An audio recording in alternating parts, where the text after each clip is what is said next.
Salut toi, bienvenue dans ce 5e épisode de Faut qu'on parle. Ce podcast a pour but de donner des clés de communication pour avoir une vie relationnelle, affective et sexuelle épanouie. Je suis Arnaud et aujourd'hui on va parler des sentiments. Quoi de plus doux que de ressentir ce petit boum boum, cette chaleur, des papillons dans le ventre, ce trouble pour quelqu'un. Il y a aussi l'affection, la tendresse qui peuvent se développer avec le temps. Alors comment en parler, quel est le bon moment, comment l'exprimer et comment réagir à l'annonce de son ou sa partenaire, surtout si on n'est pas sur la même longueur d'onde. Et pour parler de ça, j'ai la chance d'avoir avec moi 3 invités de premier choix, Raoul, Mathieu et Vic. Bien le bonjour. Bonjour, bonjour. Bonjour.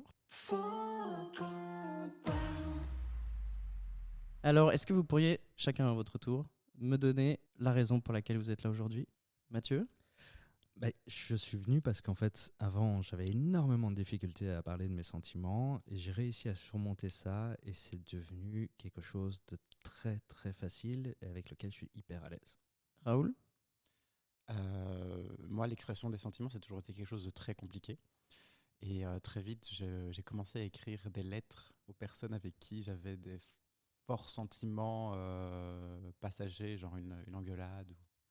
Ou en général, c'est aussi lié au fait que j'ai des forts sentiments en temps normal. Vic ? Alors, moi, mon rapport à mes sentiments, j'aime bien dire que je suis en pleine réconciliation avec, dans le sens où des fois j'exprime beaucoup et des fois j'exprime pas du tout. Et donc j'essaie de trouver un juste milieu. Du coup, alors c'est quoi pour toi d'éprouver des sentiments ? Qu'est-ce que tu ressens ? Mais en fait, ça dépend de quel sentiment tu souhaites parler. Enfin, genre, c'est autant genre de la gêne, que ce soit genre la gêne, la honte, la colère, l'amour, l'amitié, le fait d'être attaché à quelqu'un. Comment est-ce que je l'exprime ? Comment est-ce que je l'exprime ou est-ce que je le garde pour moi ? À quel moment je l'exprime et comment pour pas blesser les personnes qui sont en face ? Du coup, c'est plein de questions. Et du coup, moi, pendant très longtemps, en fait, je l'ai pas fait parce que en fait, on n'exprime pas la colère parce que quand on est une fille, on n'est pas en colère. Et du coup, en fait, tu gardes pour toi et au bout d'un moment, ça explose pour rien, juste parce qu'il y a une chaussure qui traîne dans le couloir. Peut-être pas le meilleur moment pour exprimer qu'on est en colère. Et donc, du coup, c'est beaucoup de réflexion avec soi-même pour savoir pourquoi est-ce qu'on est en colère, comment est-ce qu'on ressent les choses et comment est-ce qu'on les exprime et quand est-ce qu'on les exprime et à qui. On t'a interdit la colère, tu peux nous expliquer un peu plus ça ? La colère, c'est un sentiment qui n'est pas OK pour les femmes dans la société. Il n'y a qu'à voir que quand une femme est en colère, on dit qu'elle est hystérique, etc. Donc en fait, c'est déjà un sentiment qu'on ne nous permet pas de manière générale à exprimer, je pense. Et moi, quand j'étais petite, apparemment, j'étais donc ce qu'on m'a raconté, j'étais colérique. Et donc c'est aussi une autre explication que je donne, c'est qu'en fait, vu que je faisais des crises de colère, en fait, dès qu'il y avait une petite émotion qui allait un petit peu au-dessus, il fallait calmer avant que je me jette par terre. Donc Est-ce que c'est un sentiment ou est-ce que c'est une émotion ? Mathieu, est-ce que tu veux rebondir là-dessus ? Je dirais que en soi, je pense que l'expression des sentiments, c'est verbaliser une émotion. Donc, je dirais que c'est lié, voire que c'est carrément la même chose.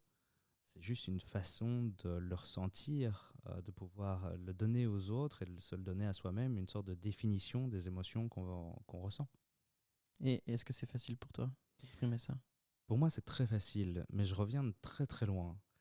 Parce que je ressens les émotions de manière hyper intense, en toute situation et en toute chose. Et quand j'étais gamin, j'étais non seulement très impressionné par le monde, mais hyper introverti.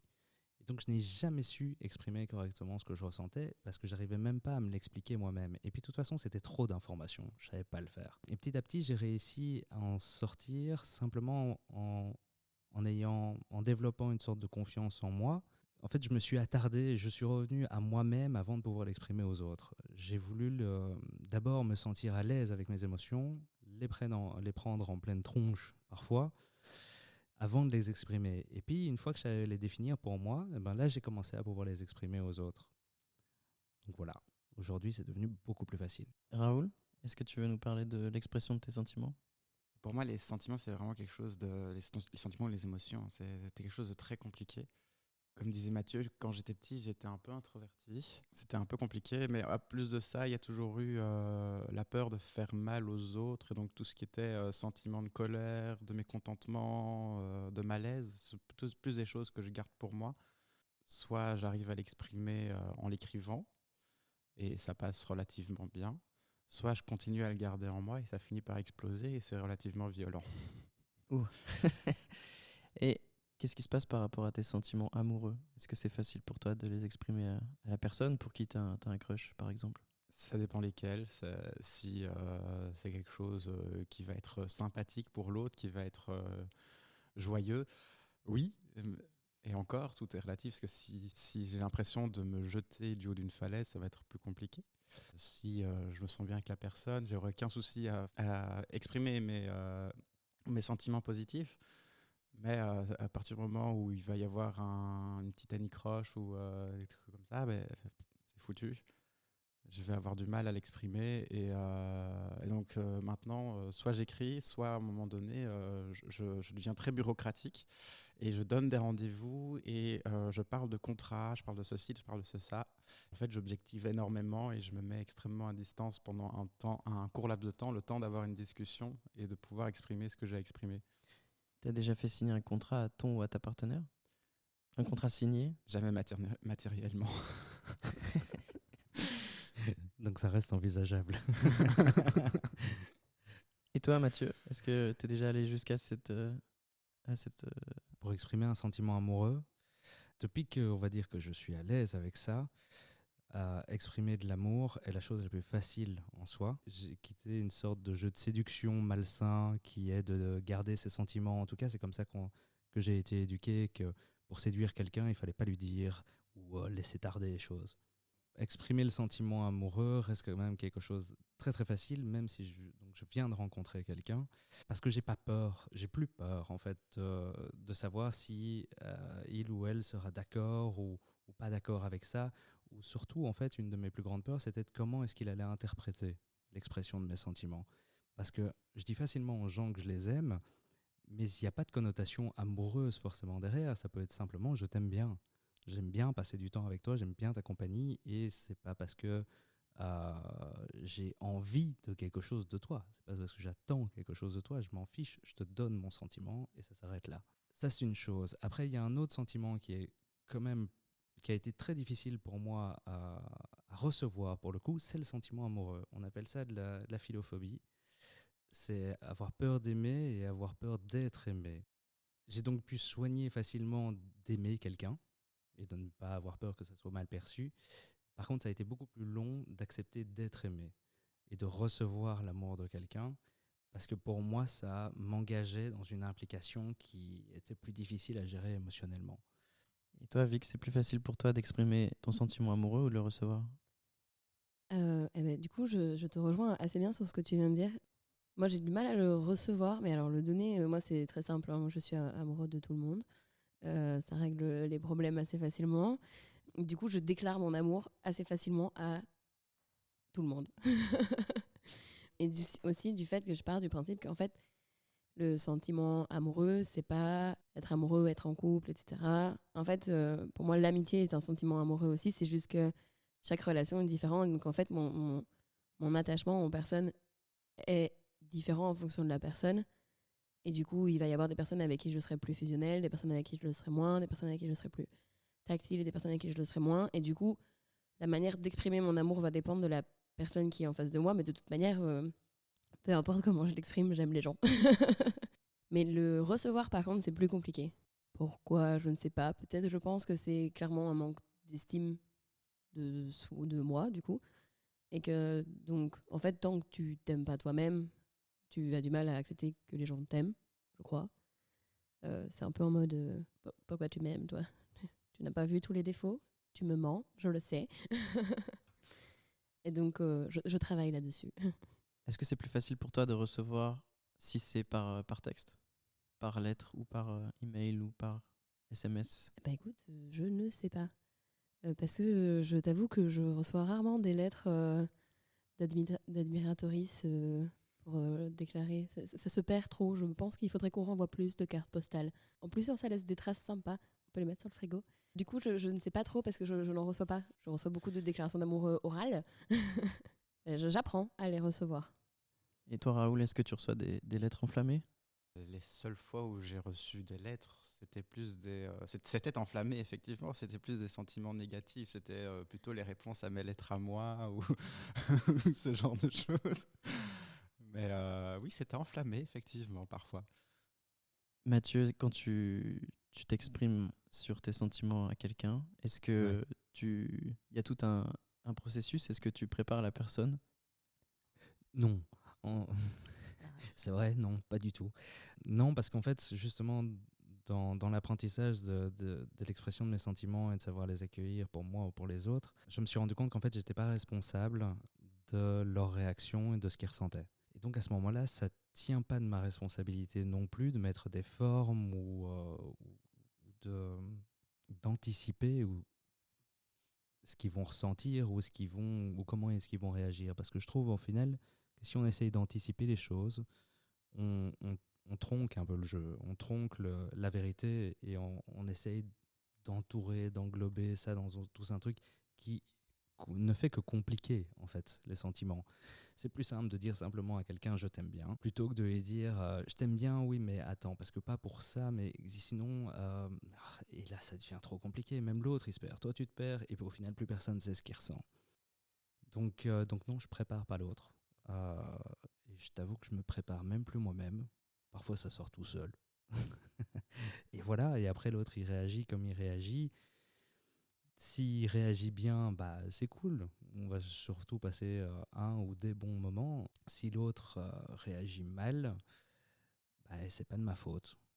Je suis pas responsable de ça. En tout cas, je considère que je suis pas responsable de ça. En tout cas, si j'ai été honnête. Et toi, Vicky, est-ce que tu te prépares? Est-ce que tu anticipes les choses? Ça dépend. Si c'est pour déclarer mon amour, je ne me prépare jamais parce que vu que je le déclare tout le temps, voilà, voilà.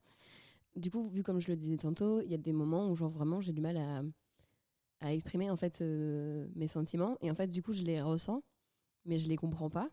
Un peu comme t'expliquais tantôt. Du coup, je ne suis pas arrivée à ton stade de compréhension de mes sentiments et du coup en fait je suis juste un peu bloquée avec mes sentiments et donc je sais pas les exprimer et donc en fait ce que j'ai mis en place avec beaucoup d'amis à moi, c'est que j'ai des droits de retour sur discussion. Alors, on s'explique. Oui. S'il te plaît. En gros, quand je sens que quelque chose a fait un sentiment en moi ou une émotion que j'ai pas pu exprimer à ce moment-là, j'ai le droit de en fait je renvoie des messages à la personne en l'occurrence avec qui j'ai eu cet échange, on se revoit et en fait je refais la conversation en expliquant ce que moi j'ai ressenti. Donc je suis en mode OK, la dernière fois tu m'as dit ça et en fait j'ai pas réagi ou alors j'ai réagi comme ça et en fait j'ai mal réagi et puis j'ai réfléchi et je me suis dit qu'en fait si j'avais réagi comme ça c'est parce que j'avais ressenti ça. Et je sais pas comment toi tu l'as ressenti mais du coup ça me demande de la préparation avant. Et en fait du coup quand tu m'as dit ça m'a fait ressentir ça. Et du coup, j'ai réagi comme ça, mais c'était pas bien, j'aurais préféré. Et du coup, en fait, on refait la conversation avec le fait que moi, j'ai pu, en amont, réfléchir à mes sentiments que j'arrivais pas à exprimer. Oui, Mathieu. En fait, c'est marrant ce que tu expliques là. C'est un des outils qui m'a permis justement d'être à l'aise. Cette technique de revenir derrière en prenant le temps et en expliquant ça à l'autre aussi, de dire écoute, j'ai besoin peut-être un peu de temps pour analyser tout ça, mais est-ce que tu es OK que je revienne vers toi et qu'on refasse un peu la conversation? Et heureusement, oui, j'ai trouvé des personnes qui étaient OK avec ça et ça m'a beaucoup, beaucoup, beaucoup aidé à être beaucoup plus à l'aise avec mes sentiments. Donc je dirais c'est une très très bonne technique. Yes, je suis dans le bon. Non, du coup, ouais, bah, je fais ça. Ou alors, si je sens que juste, là, il y a un truc que j'arrive pas, en fait, je dis juste, OK, laisse-moi 5 minutes, laisse-moi seul, je sors, je vais prendre l'air, je reviens vers toi dès que je me sens prêt. Est-ce que ça se rapproche pas de ce que tu disais, Raoul, tout à l'heure, de prendre rendez-vous pour exprimer tes sentiments? Dans la préparation un petit peu, mais par contre, dans le fait de revenir sur quelque chose, enfin sur une discussion plus tard, enfin avoir le droit de le faire, j'estime avoir le droit, j'estime que tout le monde a le droit de le faire, mais moi je n'aime pas ça, parce que ça m'angoisse plus qu'autre chose. Ce fait de réfléchir, de creuser au fond de soi, en sachant que la discussion a déjà eu lieu pour ravoir une discussion, c'est quelque chose que j'aime pas du tout. Et c'est pour ça que j'adopte le côté très bureaucratique, c'est que du coup, c'est plus mes émotions qui parlent, c'est comme un porte-parole de mes émotions. Et du coup, c'est beaucoup plus facile pour moi. c'est comme si en fait, c'est comme si j'envoyais mon avocat avoir la discussion à ma place, quoi. Et du coup, c'est pas comme si c'était Raoul qui s'adressait à son partenaire.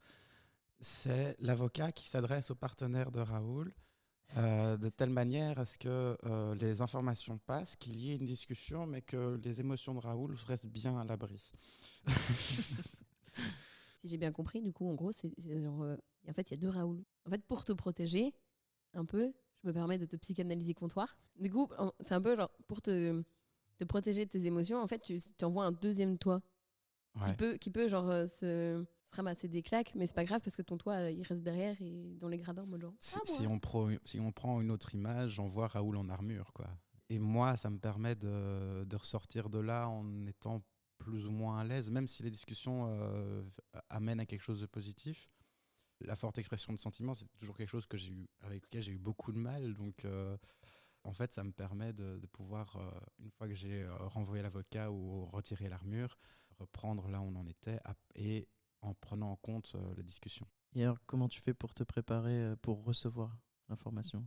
Eh ben là, à moins qu'on m'ait prévenu à l'avance, je ne me prépare pas. C'est ça le problème. C'est Prends pour tout ça en que, pleine Roule en boule. tronche.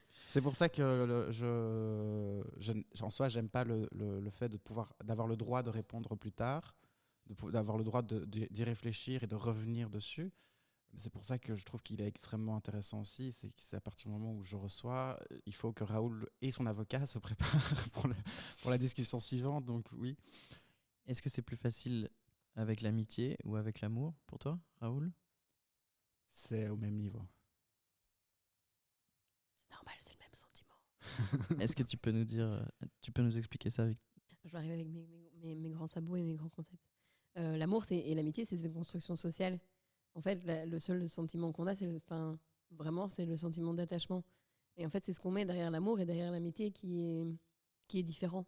Du coup, pour moi, l'amour, en fait, et l'amitié, en fait, c'est le sentiment d'attachement, mais qui s'exprime différemment. Parce qu'on on met une connotation différente derrière ces mots-là. Du coup, en fait, moi, j'ai juste baqué la différence. J'aime tout le monde. Raoul, tu veux réagir, je crois. Non, mais je suis totalement d'accord avec Vic. En fait, pour moi non plus, il n'y en a pas tellement de différence entre l'amitié et l'amour. À part qu'on m'a appris que c'était un sentiment plus fort, l'amour, que l'amitié. Et voilà, c'est quelque chose qu'on m'a appris, que je ne suis pas sûr que ce soit vrai. Et en gros, mes amis, quand je les aime vraiment. Et c'est pas à moitié, jamais. En fait, je pense que dans les deux cas, ce qui rend compliqué, c'est l'accumulation. C'est le fait, par exemple, que moi, je dois passer par cet aspect bureaucratique, l'avocat de Raoul, c'est que comme j'ai beaucoup de difficultés à exprimer mes sentiments, je les regarde. Et puis à un moment donné, bah, il faut quand même que ça sorte. Et donc j'essaye de les faire sortir plus ou moins rapidement, mais ça reste compliqué. Donc en fait, quand ça sort enfin, en fait, il y en a plusieurs qui vont sortir en même temps. Parfois beaucoup. Plus j'attends, plus il y aura de sentiments à exprimer et plus ça va être compliqué. Donc je passe par cet aspect bureaucratique. Et en fait, il faudrait que j'arrive, que ce soit en l'écrivant ou en le disant en face à face, à le faire à chaque fois que je ressens quelque chose. Enfin, je parle des sentiments négatifs. Les sentiments positifs, c'est bizarrement beaucoup plus facile. Hein. Non, mais j'avoue que Sans ça, c'est blague. un truc qui a vraiment Mathieu. simplifié ma vie. De commencer vraiment à immédiatement et à chaque fois que je ressens quelque chose, le dire. Justement parce que je me retrouvais dans les mêmes situations où à un moment, il y a tout qui sort et c'est juste ingérable. C'est ingérable pour toi déjà émotionnellement, mais pour l'autre aussi, c'est tout à fait ingérable de recevoir. En gros, la seule chose qu'il ou elle a envie de te dire, c'est mais pourquoi tu l'as pas dit plus tôt? Pourquoi tu t'as attendu? Et c'est vrai, en fait. Pourquoi est-ce qu'on attend, en fait? C'est autant le dire tout de suite, et c'est la chose qui a simplifié le plus ma vie, c'est de dire tout de suite, de pas attendre.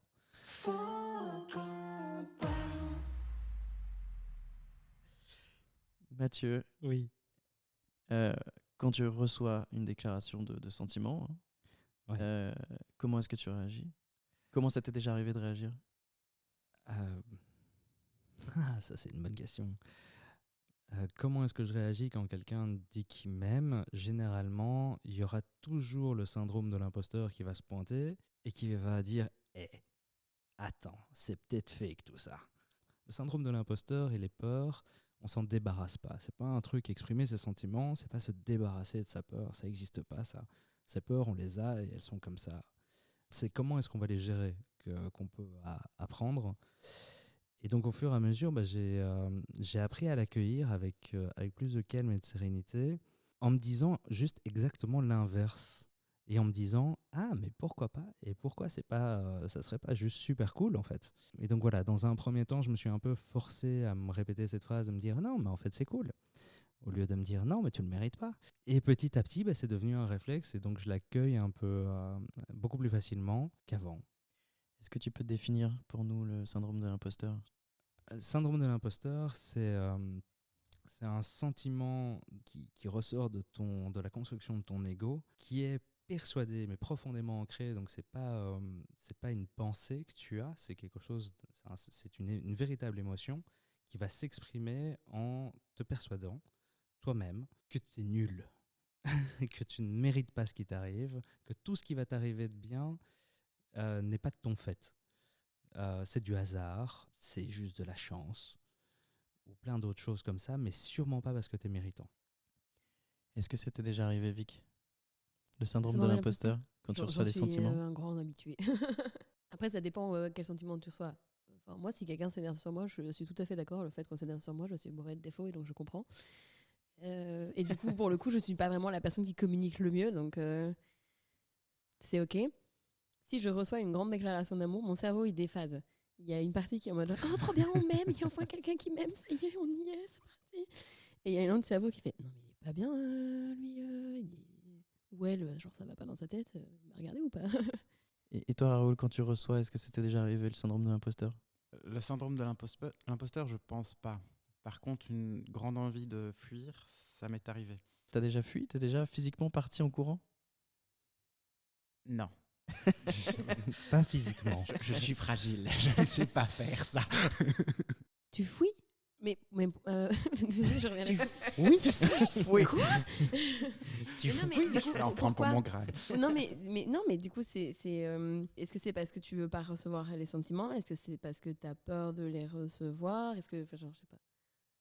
Parce que comme j'ai toujours eu des difficultés avec les sentiments, c'est quelque chose que j'ai aussi peur de recevoir, comme tu dis.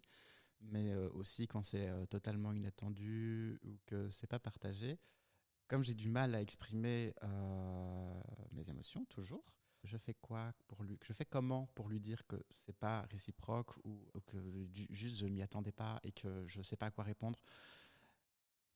Je dis rien. En fait, le plus facile, et c'est mon cerveau qui me crie, c'est cours. C'est Monte une, sur ton vélo et va-t'en. c'est une petite mort en fait. Tu décèdes devant la personne, mais elle ne le C'est sait ça. pas. Et toi, c'était déjà arrivé, Mathieu? Comment t'as réagi lorsque tu ressentais rien du tout pour la personne ou pas du tout la même chose et elle t'avoue ses sentiments? Je suis juste vraiment désolé pour la personne. En fait, ce qu'il y a, c'est que j'essaye justement de, à ce moment-là, pas lui remettre mes peurs ou mes angoisses dessus parce qu'en fait, certes, j'ai une facilité d'exprimer mes sentiments, mais j'ai aussi choisi d'exprimer que les positifs, en tout cas aux autres, pour pas qu'ils, justement, rajoutaient à leurs propres sentiments mes angoisses. J'essaye d'expliquer simplement que c'est pas réciproque et je pense que si on le fait avec gentillesse et très honnêtement, ben oui, ça va être très très dur pour l'autre, il va souffrir. Et c'est pas parce que nous on lui dit non qu'il souffre, c'est parce qu'il s'attendait à un oui ou elle s'attendait à un oui. Donc c'est pas de notre responsabilité, de nouveau. Sinon je le dis simplement, enfin j'essaye de le dire simplement. Il m'est arrivé, et il n'y a pas si longtemps que ça, il y a ah si quand même, en fait 2 ans déjà, oh la vache. Qu'est-ce qui s'est passé ces 2 dernières années? C'est ça, confinement. De pas savoir les exprimer correctement et d'avoir clashé la personne, mais en fait pour la faire fuir. Je m'en suis beaucoup voulu. Ouais, non, c'est pas très cool. Je vois le regard. Pas gentil. Non, c'était vraiment pas gentil. C'était vraiment mon incapacité à gérer. Donc c'était de ma faute et pas de la sienne. Mon incapacité à gérer mes émotions qui, pour simplifier les choses et faire très très vite, l'a dégoûté en fait. Et depuis cet épisode, je me suis dit, mais plus jamais de ta vie tu refais ça. Jamais. Voilà, même quand on commence à être beaucoup plus à l'aise, il arrive parfois qu'on bug et qu'on parte un peu en couille émotionnellement et qu'on fasse des conneries. Et c'est pas cool. Mais tant qu'on le reconnaît, je pense que c'est une bonne manière d'avancer et d'essayer de ne pas le répéter, quoi. Je sais pas vraiment si c'était ça la question à la base.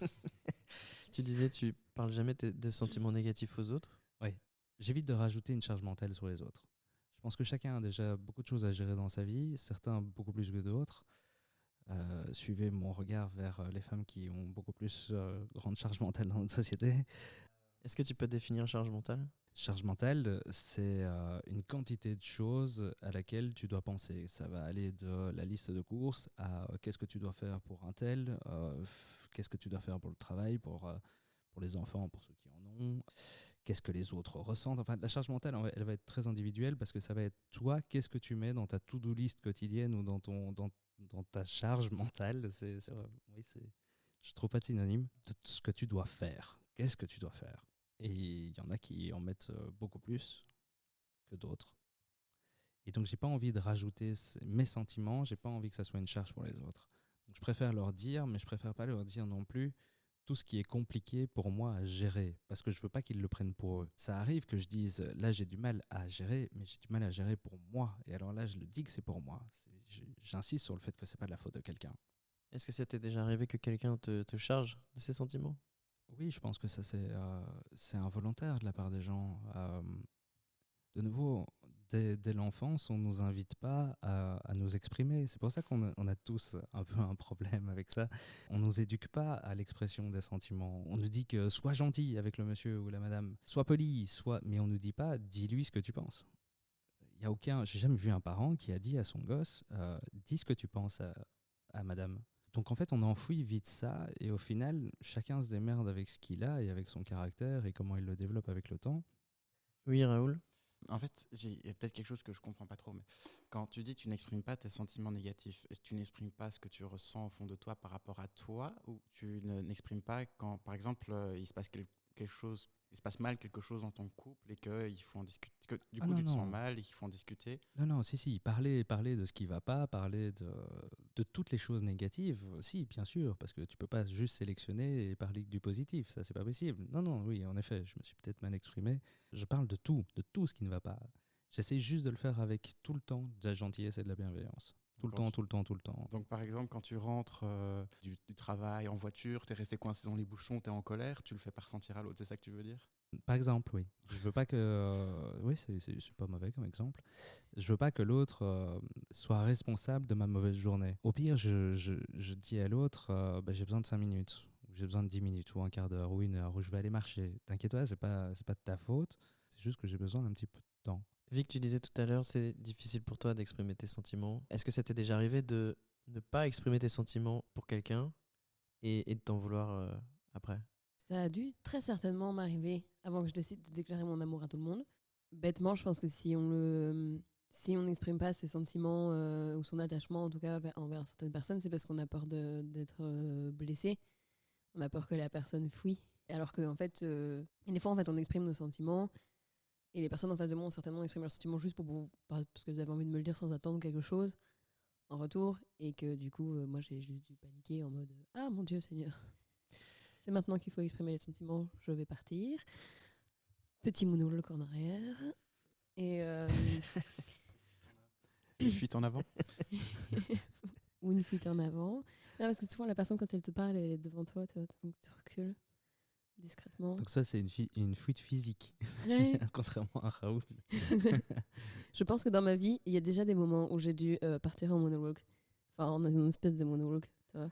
En mode, je sais pas, je m'en vais, je vais partir. on m'appelle. Ouais, j'arrive.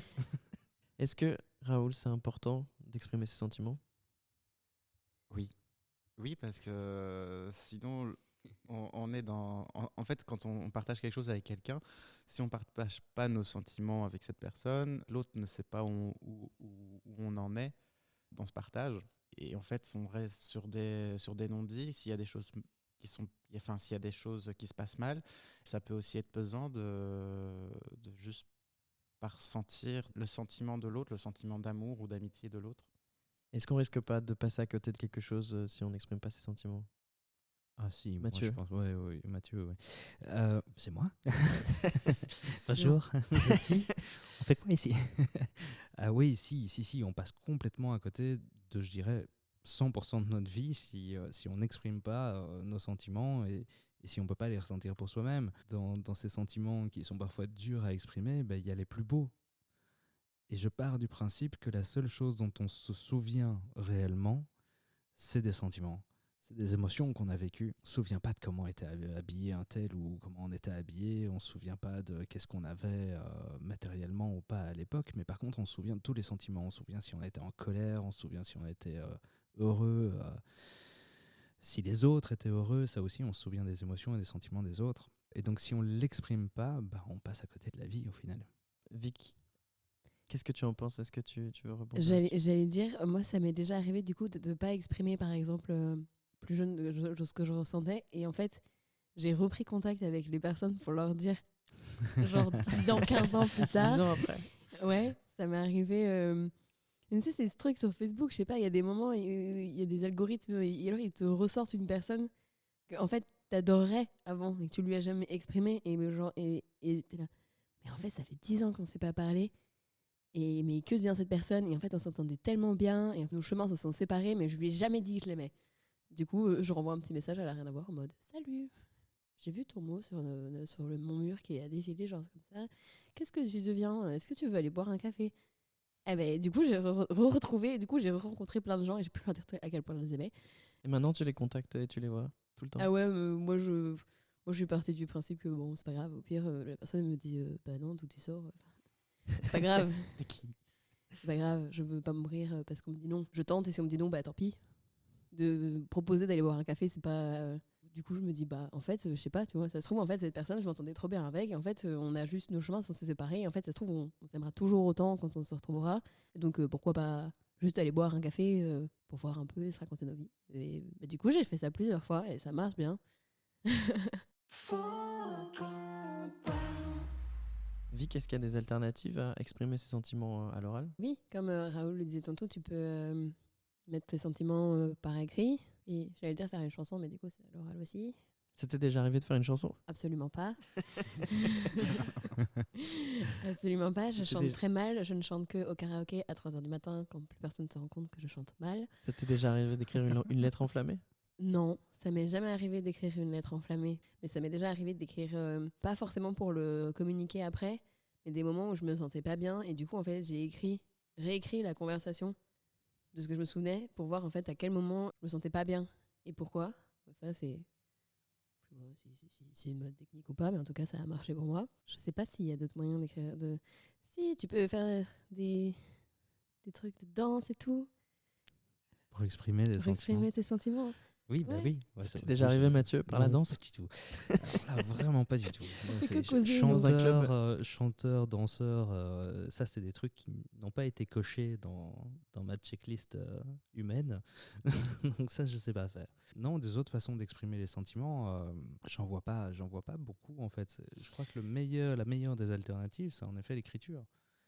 Qu'on l'envoie ou qu'on ne l'envoie pas, moi j'ai retrouvé des trucs que j'ai écrits à propos de personnes que je ne l'aurais jamais envoyé, mais je suis retombé dessus des années plus tard et je me suis fait, mais c'était trop bien, c'était trop mignon, ou c'était vrai en fait, et en fait ça fait du bien, même à soi-même, de l'écrire.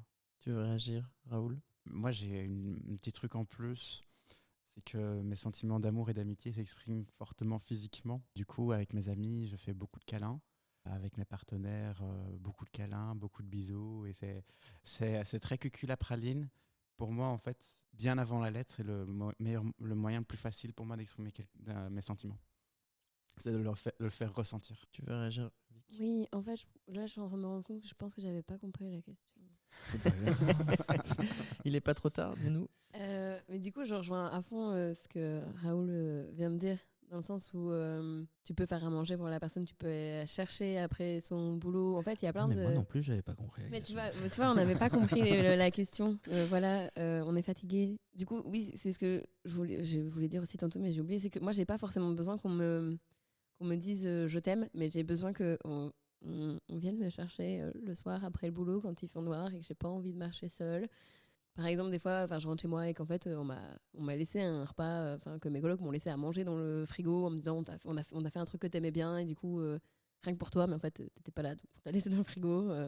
Il y a plein de moyens ou des trucs du genre. Je suis une grande fan de chaussettes. Genre, j'ai plein de potes qui viennent en me disant en fait, je suis passée devant un magasin et je suis rentrée dans ce magasin parce qu'il y avait une paire de chaussettes que tu kiffais trop. Et en fait, juste, je t'ai pris la paire de chaussettes. Et en fait, du coup, c'est des signes d'amour pour moi et d'affection qui te demandent rien. Bon, là, du coup, il a fallu payer les chaussettes, mais faire à manger, aller chercher quelqu'un, se dire ah, tiens, cet événement-là, en fait, il pourrait trop t'intéresser, donc viens avec moi et on va faire des trucs. On va juste se mettre dans le canapé et se mettre en câlin dans le canapé et regarder un film de Noël nul. Et du coup, ça, c'est plein de marques en fait, d'affection et du fait qu'en fait, on tient à l'autre et surtout qu'on fait, on fait attention à l'autre. Parce que juste, moi, je pense que genre, de pas faire attention à l'autre tout le temps et puis juste dire un jour, en fait, je t'aime. C'est bien, frère, mais ça me sert à rien, tu vois. Ouais, c'est ce qu'on appelle les petites attentions, quoi. C'est ça. C'est genre se dire, en fait, je t'aime, et t'es là, oui, bah, c'est bien, mais en attendant, moi, j'ai crevé avec mon sac à dos, tu m'es pas venu m'aider à me chercher, tu fais rien. Il n'y a pas de signe qui montre qu'en fait, tu m'aimes, à part le fait que tu me dises je t'aime, mais en fait, moi, ça me sert à rien, tu vois. Pas besoin. J'ai besoin que tu me le montres. Oui, Raoul. Je suis en train de me dire qu'en fait, c'est peut-être même le moyen le plus sincère d'exprimer ses émotions. Je suis même en train de me demander si c'est pas aussi le meilleur moyen de passer outre le syndrome de l'imposteur. Parce qu'on est en quelque chose de tellement sincère que c'est difficile de se dire il sait qui je suis, il sait à quoi je ressemble. Non, la personne exprime vraiment quelque chose envers nous. Et c'est pas juste des mots. Les mots, on peut y croire, on peut ne pas y croire aussi. Tout est une histoire d'interprétation dans tout ce qui est petites attentions, câlins, bisous, tout ça. C'est très sincère comme expression et je pense que c'est quelque chose qui est plus difficilement facile à mettre en doute. Tu veux dire que c'est plus concret, c'est Ouais. plus palpable. Oui, c'est ça.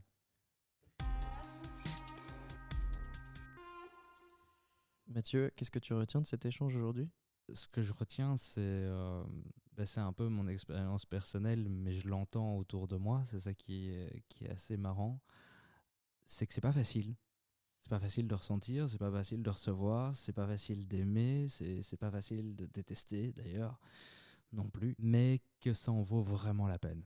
Ça en vaut vraiment la peine de l'exprimer, de le vivre, de le ressentir, de se sentir aimé, entouré, etc., etc. Même si c'est dur. Ça en vaut quand même la peine. Parce que c'est beau. Vic, qu'est-ce que tu retiens de cette discussion aujourd'hui ? Mais du coup, j'avais noté quelque chose que je viens d'effacer parce que ça vient d'être dit. Mais c'est pas grave. Pardon. Je vais improviser. Du coup, oui, non, c'est que, en fait, exprimer ses émotions, je pense qu'on nous l'apprend pas et donc, en fait, on doit l'apprendre de par nous-mêmes. Et c'est un cheminement qui se finit pas parce qu'au final, quand on regarde, j'ai l'impression qu'on est sur 3 paliers différents, mais qu'en fait, on va peut-être arriver tous et tous à un moment où si on continue comme ça, plus ou moins au même stade de l'expression de ses sentiments, si on peut dire ça comme ça, je me perds un peu.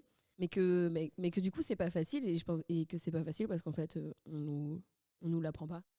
Et Raoul, qu'est-ce que tu vas retenir de cette discussion aujourd'hui ? Je me dis, par rapport à tout ce qu'on a pu dire, c'est qu'on exprime nos sentiments de manière différente, tous autant que nous sommes, mais aussi qu'il y a des milliers de manières d'exprimer ces sentiments. Et ce qui compte, en fait, c'est de le faire régulièrement, voire au jour le jour.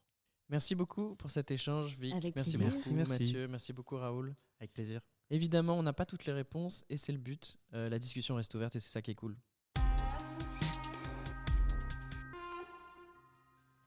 Et pour aller plus loin, 2 recommandations du jour. La première, c'est le podcast Émotion. Il y a une série de 3 épisodes sur la rencontre amoureuse et c'est à écouter sur Louis Média. La deuxième recommandation, c'est le film Les émotifs anonymes avec Benoît Poulvorde et Isabelle Carré, où la déclaration d'amour est extrêmement difficile. C'est tout pour cet épisode sur les sentiments et ses façons de le dire. Parlez-en autour de vous, avec vos potes, vos colocs, votre famille, vos partenaires. Faites-vous une opinion et posez-vous des questions. On en reparlera peut-être dans un prochain épisode. D'ailleurs, dans le suivant, on parlera de la mixité culturelle dans les relations. Abonne-toi pour ne pas la manquer. Faut qu'on parle.